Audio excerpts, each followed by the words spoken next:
പ്രിയ പ്രേക്ഷകർക്ക് സീരിയൽ ന്യൂസിലേക്ക് സ്വാഗതം.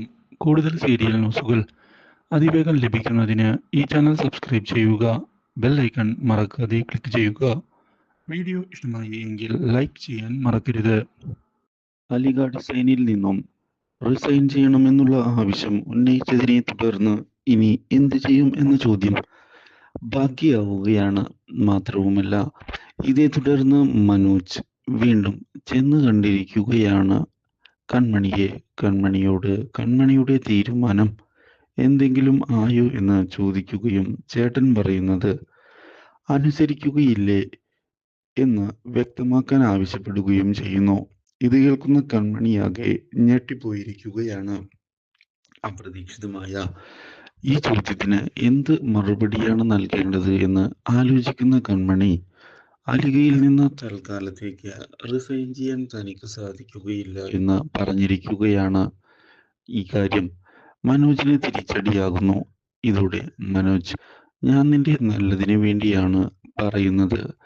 അലിഗയിൽ നിന്നിട്ട് നിനക്ക് യാതൊരു ഉപകാരവും ഉണ്ടാവുകയില്ല. പക്ഷേ PR ഗ്രൂപ്പിലേക്ക് വരികയാണ് എങ്കിൽ ഒരുപാട് അഡ്വാൻറ്റേജസ് ആണ് നിനക്ക് ലഭിക്കാൻ പോകുന്നത്. അതുകൊണ്ട് ഏട്ടൻ പറയുന്നത് അനുസരിക്കാൻ നീ തയ്യാറാകണം. പക്ഷേ കൺമണി തന്റെ തീരുമാനം അറിയിക്കാൻ ഒടുവിൽ തയ്യാറായിക്കൊണ്ട് മുന്നിലേക്ക് വരികയാണ്. ചേട്ടാ, എനിക്കതിന് സാധിക്കുകയില്ല. അലിഗ ഡിസൈൻസിൽ ഞാൻ വർക്ക് ചെയ്തു തുടങ്ങിയിട്ട് കുറെ നാളുകളായി. ഇനിയിപ്പോൾ അവിടെ നിന്ന് റിസൈൻ ചെയ്യുക എന്ന് പറയുന്നത് വളരെ ബുദ്ധിമുട്ടേറിയ കാര്യമാണ്. മാത്രവുമല്ല, ഇപ്പോൾ ഒരുപാട് പ്രൊജക്റ്റുകളിൽ അവർ എന്നെ വിശ്വസിച്ച് പങ്കെടുപ്പിക്കുകയും ചെയ്യുന്നുണ്ട്. അവരെ വഞ്ചിച്ചുകൊണ്ട് ഇപ്പോൾ അവരുടെ എതിരാളികളായ PR ഗ്രൂപ്പിൽ ചേരുന്നത് ശരിയല്ല എന്നാണ് ഞാൻ വിചാരിക്കുന്നത്. ഇത് കേൾക്കുന്ന മനോജ്, അത് ഒരു വിധത്തിൽ നോക്കിയാൽ ശരിയാണ്. പക്ഷേ ഞങ്ങളുടെ കമ്പനി ഒരുപാട് സഹായമാണ് നിനക്ക് ഓഫർ ചെയ്യാൻ പോകുന്നത്. മാത്രവുമല്ല, എൻ്റെ ജോലിയും നീ PR ഗ്രൂപ്പിൽ ചേരുന്നതോടെ എളുപ്പമാകും. ഞാനാണെങ്കിൽ ബലരാമൻ സാറിന് വാക്കു നൽകുകയും ചെയ്തുപോയി. അതുകൊണ്ട് തന്നെ ഏട്ടന് വേണ്ടി ഈ കാര്യത്തിൽ ഒരു വിട്ടുവീഴ്ച ചെയ്യുന്നതിന് നീ തയ്യാറാകണം. നീ നിന്റെ ഡിസിഷൻ മാറ്റുകയാണ് വേണ്ടത് എന്ന് ആവശ്യപ്പെടുകയും ചെയ്യുന്നു മനോജ്. പക്ഷേ ഏട്ടനെ വിഷമിപ്പിക്കുന്നതിൽ എനിക്ക് വളരെയധികം വിഷമമുണ്ട് എന്ന് വ്യക്തമാക്കുന്ന കൺമണി, അലിഗ ഡിസൈൻസിൽ നിന്ന് റിസൈൻ ചെയ്യാൻ എനിക്ക് താല്പര്യമില്ല എന്നും ഏട്ടൻ ഈ കാര്യത്തിൽ എന്നെ നിർബന്ധിക്കരുത് എന്ന് പറയുകയും ചെയ്തിരിക്കുകയാണ്.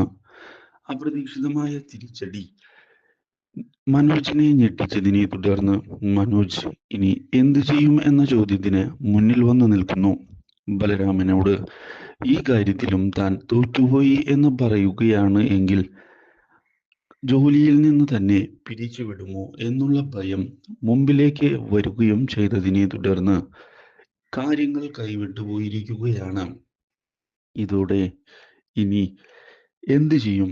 എന്തൊക്കെ സംഭവിച്ചാലും കൺമണിയെ താൻ വിചാരിച്ചതുപോലെ കമ്പനിയിലേക്ക് കൊണ്ടുപോയേ മതിയാവൂ. അതിനുവേണ്ടി ഏതറ്റം വരെ പോകാനും ഞാൻ തയ്യാറാകും. കാരണം ഇത് എൻ്റെ ലൈഫിൻ്റെ കൂടി പ്രശ്നമാണ്.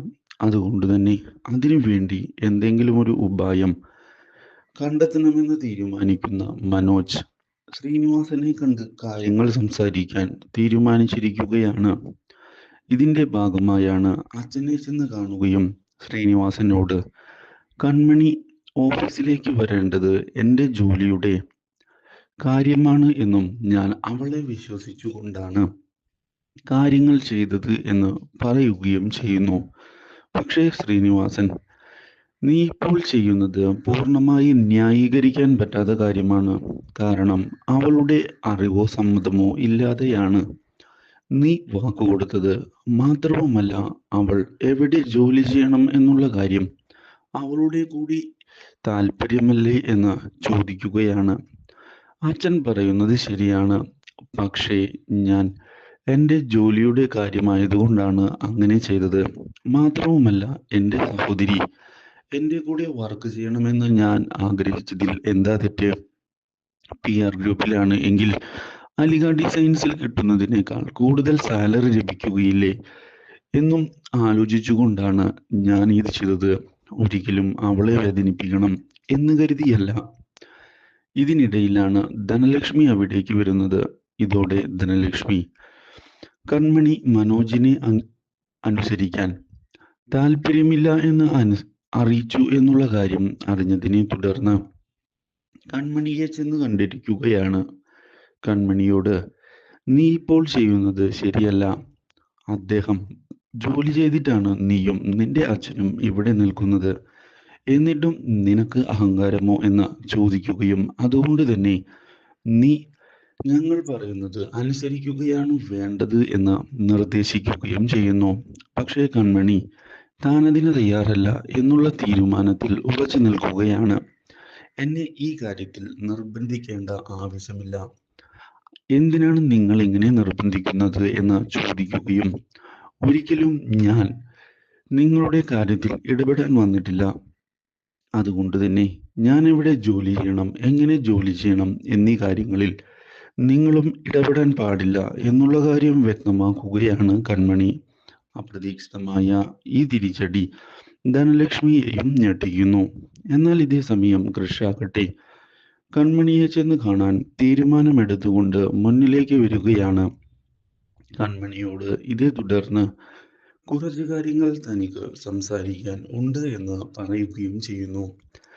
ഇതോടെ കൺമണി കാര്യങ്ങൾ സംസാരിക്കുന്നതിനായി ചെല്ലുകയാണ് കൃഷിന്റെ അടുത്തേക്ക്. കൃഷൊടുവിൽ കൺമണിയുടെ കാര്യങ്ങളെല്ലാം തനിക്ക് കൃത്യമായി അറിയാം എന്ന് വ്യക്തമാക്കുകയും കൺമണിയാണ് മാനസയ്ക്ക് വേണ്ടി ഡിസൈൻ ചെയ്യുന്നത് എന്നുള്ള സത്യം ഇവിടെയുള്ള കുറച്ചു പേർക്ക് മനസ്സിലായി എന്ന് വ്യക്തമാക്കുകയും ചെയ്യുന്നു. ഇത് കേൾക്കുന്ന കൺമണി, ഇല്ല സാർ, അത് വെറും തെറ്റിദ്ധാരണയാണ് എന്ന് പറയുകയും ഞാൻ മാനസ മേഡത്തിന്റെ ഇതുപോലെ ഡിസൈൻ ചെയ്യുകയില്ല എന്നും മാനസ മേഡത്തിന് നല്ല ടാലന്റ് ഉണ്ട് എന്ന് പറയുകയും ചെയ്തതിനെ തുടർന്ന് ഇനിയും ഒളിച്ചുകളി വേണ്ട എന്നുള്ള കാര്യം കൃഷ് അറിയിച്ചിരിക്കുകയാണ്. ഇത് കൺമണിയെ ഞെട്ടിച്ചു കളയുന്നു. Do like, share and subscribe.